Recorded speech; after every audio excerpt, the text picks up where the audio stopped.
Alright, Rude Boy, where are you with this Pinnock? It's a Craftmatic. I took the 2 screws off the top, give it a brush out, oil. This needs a globe in it, same thing with all the shafts, just a drop on the finger and ran it up down the shaft.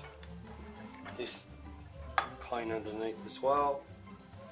Got the reverse button back on in a fashion. No, that works alright, it's just the knob might fall off. The little spring leaf in the knob that puts pressure on the shaft was missing. And this one had a double layer of insulation tape, so I'm about to have a bit of a squeeze to see how bad this cable is, to whether I cut and Rejoin. Yes. You have to look. So you've shortened these cords, I gather. Oh, there you go. Yep, they were damaged. There wasn't too bad, but I think this one was one that was sort of through. So I just cut them off and I'm just reconnecting them.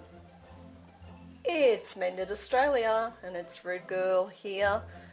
Rude Boy has repaired as much as he can of the Pinnock Craftmatic for the local school, and my job was to check the tension and to sew and see if it actually sewed. So it does. It sews beautifully. I prefer the green one. However, this is doing okay too. It wasn't doing this when we got it. Beautiful stitching. Very, very happy.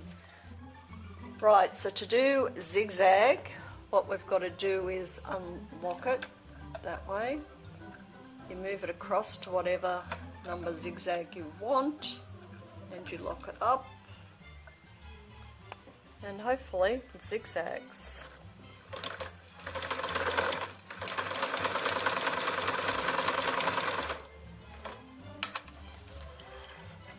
Look at that. Pinnock Craftmatic. We've got zigzag. Very happy.